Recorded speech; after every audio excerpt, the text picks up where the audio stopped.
আসসালামু আলাইকুম প্রিয় ফুটবল ফ্যান্স।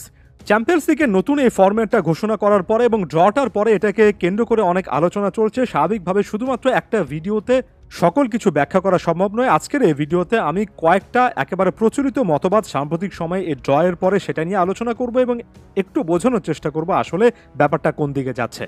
দেখুন, ড্রয়ের ফরম্যাটটা সত্যিকার অর্থে আমার কাছে খুব একটা বেশি কঠিন বলে মনে হয়নি। যদি অতিরিক্ত এটা নিয়ে চিন্তাভাবনা করতে যান, সহজভাবে না বোঝার চেষ্টা করে, তাহলে হয়তোবা অনেক কিছুতে তালগোল পাকিয়ে ফেলতে পারেন।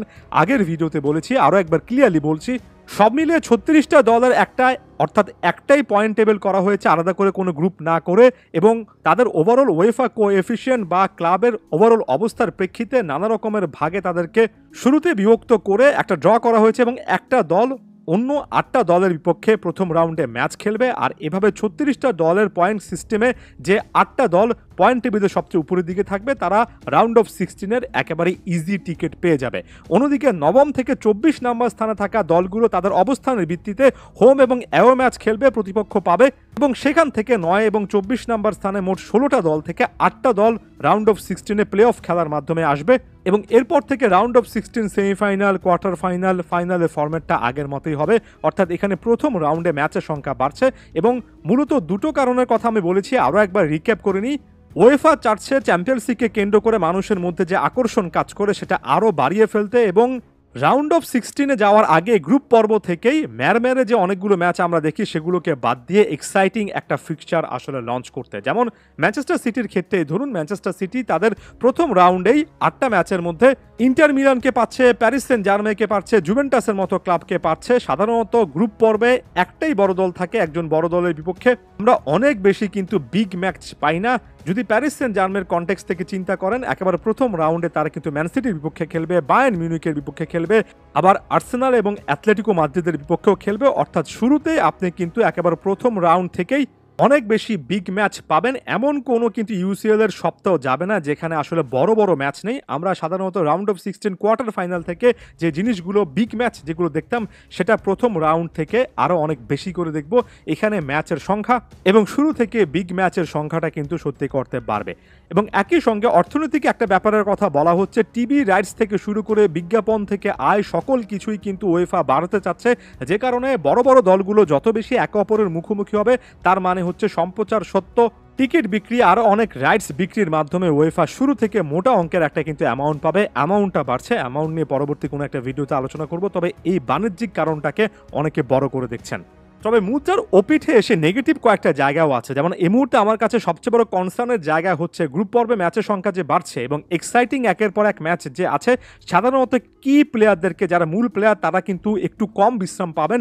ঠাসা একটা সূচি আমরা দেখতে পারি এবং একের পর এক বড় বড় ম্যাচ খেলার যে একটা ধকল, প্লেয়ারদেরকে রেস্ট দিতে না পারা যে একটা চাপ, সেটা কিন্তু কোচ থেকে শুরু করে গুরুত্বপূর্ণ প্লেয়াররা অনুভব করবেন। তাই প্লেয়ারদের উপর ফিজিক্যাল যে একটা প্রেশার সেটা কিন্তু বেড়ে যাবে। ইনজুরি সংক্রান্ত ইস্যুটা ক্লাবগুলো আসলে কিভাবে ম্যানেজ করবে সেটা ভাবতে অনেকেই কিন্তু স্ট্যাটিস্টিক্যালি, অর্থাৎ রীতিমতো তথ্য উপাত্ত এনেই কিন্তু এটা বিরোধিতা করছেন। সেখানেও কিছু না কিছু লজিক অবশ্যই থাকে।